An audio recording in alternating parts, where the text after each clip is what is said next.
A palavra negacionismo ou negacionista está na boca do povo, não está não?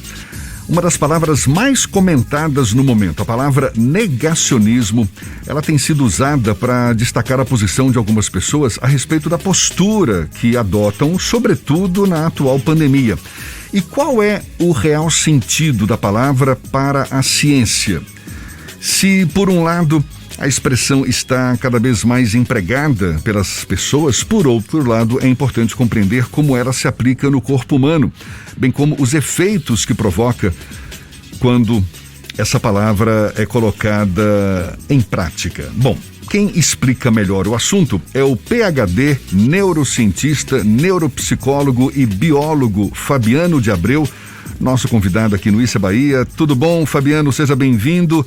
Bom dia para você. Você que fala de Portugal conosco. Seja bem-vindo. Bom dia. Obrigado pelo convite. Bom dia. Sim, estou em Portugal a mais ou menos 18 graus agora no verão. Que maravilha. Aqui a gente não está muito distante. Aliás, não, estamos distantes. 18 graus, já estaríamos congelando. Fabiano, eu já li a respeito aqui que o negacionismo é uma maneira de sobressair, de colocar-se em evidência, que teria relação com a ansiedade, o narcisismo proposto em nossa sociedade e potencializado com a internet. Qual é a avaliação que você faz? Exatamente, são muitos fatores que têm como resultado esse comportamento, e eu li muita coisa que falavam sobre o negacionismo, principalmente o julgamento, né? Eu estava vendo coisas sobre o negacionismo do negacionismo. Até isso então, tem, né? Tem também. Então as pessoas julgando os negacionistas, e eu de certa forma escrevi um artigo científico sobre isso, eu estudei sobre isso, porque todo comportamento humano tem sempre um motivo por trás, tem sempre uma razão. Então, o negacionismo são diversos fatores, né? A falta de conhecimento, a cultura, tudo isso está envolvido. Mas a ansiedade, ela faz com que você tenha comportamentos que são incoerentes. Então, o negacionismo, ele é incoerente, porque quando você faz essa atitude, você comenta algo que vai ter reflexo negativo, isso já é uma incoerência, você não está pensando bem nas consequências, não está pensando sobre o que você está escrevendo ou sobre o que você está negando em si, né? Então isso é uma maneira de você chamar a atenção, porque quem vai lá na rede social comentar algo para causar, vamos colocar essa expressão que é muito utilizada, então de certa forma ela já quer chamar a atenção. Então você tem toda essa atmosfera que a gente vive do brasileiro na rede social, é o país que mais consome rede social, né, por habitante, é o país em que mais existem solicitações de selo de verificação no Instagram, é recordista assim, muito à frente de qualquer outro país do mundo, porque existe essa necessidade de ser visto, de aparecer, de ter fama, né? Está relacionado ao narcisismo, que já é patológico na maioria das pessoas, e faz com que tenham atitudes negacionistas. Existe alguma sensação de prazer que justifique esse negacionismo para que tantas pessoas sejam tão insistentes nessa postura e que muitas vezes vai totalmente contra os conhecimentos, não é? Que justificam, digamos, o não negacionismo? Exatamente. Você, quando é negacionista, quando você fala alguma coisa, comenta algo, você pensa ter razão. E essa sensação de ter razão libera dopamina. Não podemos esquecer, dopamina é um neurotransmissor da recompensa. Não podemos esquecer que a ansiedade, ela é uma pendência. E essa ansiedade faz com que você tenha memórias negativas para você poder reagir. Então, quando você está ansioso, o seu cérebro busca nas memórias negativas um mecanismo de defesa, de reação, é instintivo. E a ansiedade também impede a liberação de dopamina, que é o neurotransmissor da recompensa. A dopamina existe para a gente poder comer e satisfazer, para a gente conquistar. Ou seja, imagina se você não tivesse algo que pudesse ter conquistas, buscar conquista, você não ia querer conquistar nada. Então, quando você pensa ter razão, você está ali liberando dopamina. É igual quando você quer ter o like na mídia social, quando você quer publicar uma foto e ser visto, ser elogiado. Isso é tudo uma busca pela recompensa. Fabiano, também tem uma questão relacionada à sensação de pertencimento na sociedade, já que quando você age numa espécie de efeito manada, isso acaba ampliando a sua sensação de estar inserido em um determinado grupo social. Isso também faz parte desse processo do negacionismo? Faz. O nosso código genético, ele está ali escrito já quando a gente nasce, essa necessidade de fazer parte de um grupo. A gente evoluiu por isso. A gente construiu família, que é um grupo, e a partir daí a gente passou a evoluir. Depois a gente foi aumentando esse grupo para poder sobreviver melhor. E a mídia social faz com que tenha um isolamento. Você se encontra sozinho atrás de uma tela. São milhares de pessoas comentando, mas na verdade não tem ninguém, né? Fora isso, temos a pandemia também, o confinamento, que coloca em solidão. Então você quer estar em grupo, você quer aparecer, permanecer ali. E o próprio narcisismo, a gente tem um narcisismo natural, que é para poder ser visto, que é para chamar atenção, o efeito pavão, para conquistar, para reproduzir. Não podemos esquecer que quem comanda é o instinto. E nós somos seres orgânicos, como qualquer outro ser biológico, que precisa reproduzir para sobreviver e manter a espécie. Então o instinto, ele vem em priori. E quando o sistema emocional ele está em disfunção, você tem a perda da razão. Então esse efeito manada, você segue uma moda ou segue muitas pessoas ali com aquele ideal, e às vezes você não sabe nem a profundidade desse ideal, né? Essa é a questão, né? Por exemplo, fizeram uma pesquisa, não querendo entrar em política porque eu não gosto de política, mas fala-se muito da palavra genocida, né? E foi feita uma estatística em que a maioria das pessoas não sabe o significado dessa palavra. E muitas pessoas falam essa palavra. Então, você vai no efeito manada, junto com aquela moda, só para poder fazer parte daquilo e você liberar a satisfação por isso.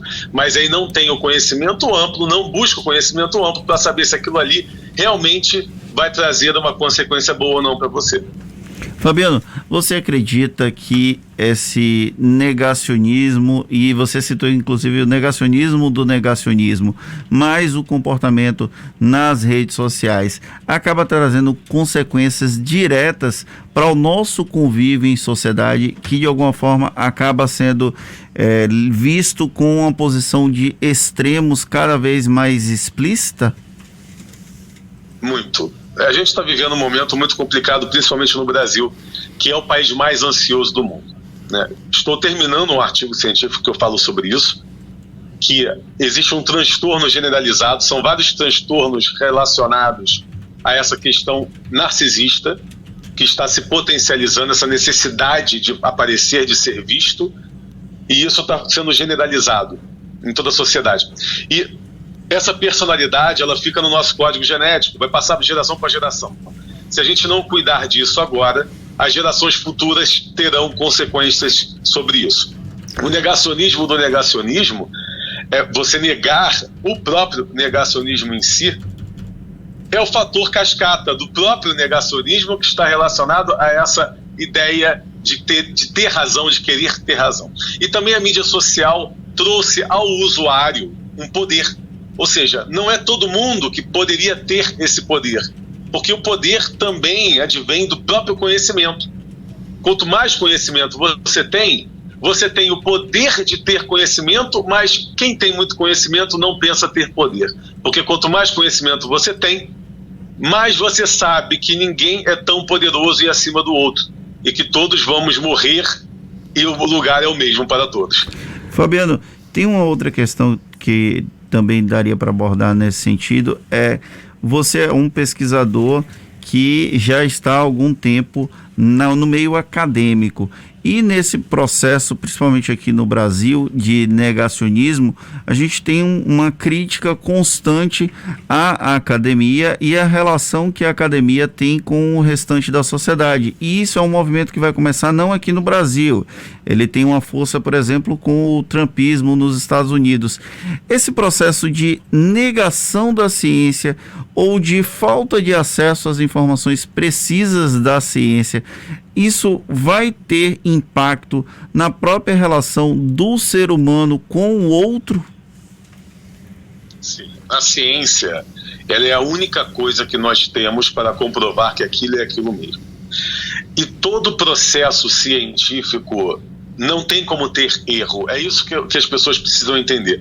Nós só temos para salvar a humanidade a ciência. Seja ela a ciência política, seja ela a ciência da neurociência e entre outras. Por quê?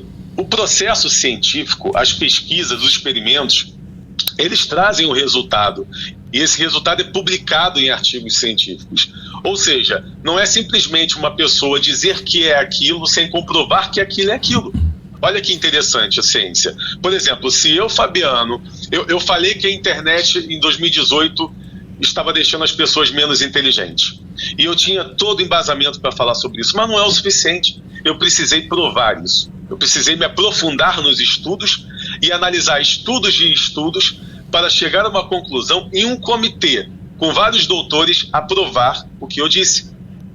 Ou seja, quando a ciência diz algo, não é apenas aquele cientista ou um grupo de cientistas, tem todo um meio. E mesmo assim, quando você é publicado numa revista científica que é fiscalizada, se isso lá no futuro estiver errado, você, de certa forma, vai sofrer as consequências daquilo que você fez. Só que, por ter sido aprovado na revista científica, é porque foi comprovado. Então, negar a ciência fica meio incoerente. Se não tivermos ciência, não temos mais nada na vida. Tudo bem. Negar a ciência fica incoerente. A gente está conversando aqui com o Fabiano de Abreu, que é neurocientista, neuropsicólogo, também biólogo. Agora, Fabiano, o que justifica pessoas assumirem essa posição de negacionistas, de manterem o negacionismo diante de certos assuntos, certos temas, mesmo quando a ciência se mostra contrária àquele negacionismo, o conhecimento acadêmico e até o senso comum? Ou seja, está mais do que provado que a realidade é essa, mas outras pessoas ou algumas pessoas insistem em manter a negação ao que é revelado pela ciência. O que justifica isso? Porque não há argumento para essas pessoas, não é? Também há argumento, porque tudo na ciência tem uma comprovação. Isso é transtorno. Ou seja, pessoas que são negacionistas, principalmente a intensidade da negação, do negacionismo dela, vai responder por si só o tamanho do transtorno e qual tipo de transtorno. Se você avaliar todo o comportamento, a personalidade dessa pessoa, você vai encontrar um transtorno ali, porque o próprio transtorno em si faz com que o sistema límbico, que é a parte emocional do cérebro, no lobo temporal, ele seja tão impactante que a parte do córtex pré-frontal, que é a parte coerente da razão, ela esteja mais inativa no caso. Ou seja, você tem uma região límbica que é emocional, bem ativa, e uma parte da coerência, a parte da região do cérebro da coerência, ela está mais inativa. Ou seja, você não tem a percepção. É muito complexo isso, porque, por exemplo, eu tenho uma paciente de transtorno de personalidade histriônica que ela não consegue ter a coerência do próprio problema dela, porque esse próprio transtorno, ele já tira a coerência da pessoa. Ela não vai perceber. É você pegar um papel branco e dizer, esse papel é branco, né? Tudo bem que esse exemplo do papel é mais complexo, mas e a pessoa dizer, não é branco, ele é amarelado. E nada convence de que aquilo ali é branco, você vendo que aquilo ali é branco, né? É um exemplo qualquer que eu utilizei aqui, mas você realmente não consegue perceber aquilo, você não entende. Como é que pode? Está na frente dela e ela não percebe isso e tem essa atitude. Realmente está faltando, a região do cérebro que traz a razão que não está funcionando perfeitamente. Qual é o remédio para os negacionistas? Terapia. São várias terapias. Terapia, né? Exatamente. Eu até tenho uma terapia que eu estou no aguardo de ser aprovada pelo comitê científico, que eu chamo de neuroterapia, que é relacionado às terapias tradicionais que já existem, né? Mas também você avaliar a personalidade específica e tratar em cima dela. Qual é o neurotransmissor, o mensageiro químico que faz ela ter aquela atitude? Todos os transtornos já sabem quais são as disfunções dos neurotransmissores ali. Os transtornos, a gente sabe quais são os neurotransmissores envolvidos. Então, você trabalhar em cima daquele neurotransmissor, né? Por exemplo, tem problema ali na serotonina. Qual o alimento, o que faz com que aumente a produção de serotonina, né? Então, você tratar especificamente à personalidade do indivíduo. Eu, por exemplo, uma vez eu escrevi algo no Facebook que tinha muita coerência, mas eu sabia que pessoas iam negar aquilo ali. Eu fiz de propósito. E aí eu fui ver a quantidade de pessoas que negaram aquilo que eu escrevi, e depois eu trouxe explicações extremamente coerentes, comprovadas sobre aquilo que eu escrevi, para ver qual a reação. Diminuiu o número de negacionistas, mas ainda tiveram pessoas negando o fato.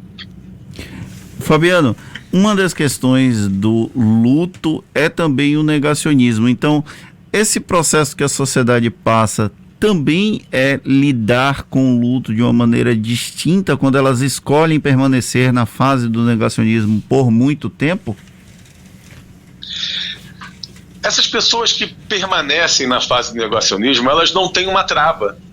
Não tem alguém ali para dizer, olha, você já parou para pensar se você está ultrapassando o limite? O maior problema do Brasil é na própria educação. Educação não só escolar, mas parental. Então, falta a educação dos pais com os filhos e também a educação na própria escola em si. Porque quanto maior a quantidade de conhecimento que você tem, mais opções de saída você vai ter, mais opções de percepção sobre aquilo. Porque, por exemplo, você vai falar sobre a vacina, aí você vai lá e nega a vacina. Mas você negou a vacina, qual o conhecimento, qual a amplitude que você tem de conhecimento sobre vacina? Ah, eu sei que a vacina é assim. Tá, mas você sabe mais do que isso. Porque, por exemplo, eu li tanta coisa, eu como biólogo também formado, licenciatura em biologia, eu vi tanta coisa sobre a vacina que era completamente coerente, né? E a gente que estuda a célula e o comportamento celular, a gente sabe pormenores que tudo bem, nem todo mundo tem que saber. Mas por que você vai negar algo que você não conhece? Então não faz sentido. Você não pode falar algo sobre... Não é que você é obrigado a saber a profundidade sobre o sistema de como funciona a vacina no organismo, mas pelo menos não negue aquilo que você não tem um amplo conhecimento. Conhecimento é tudo, né, Fabiano? Legal. Fabiano de Abreu, PhD, neurocientista, neuropsicólogo, também biólogo, conversando conosco direto de Portugal. Muito obrigado, Fabiano. Um bom frio para você aí em Portugal e até uma próxima. Bom dia para você. Bom dia, obrigado pelo convite. Até logo.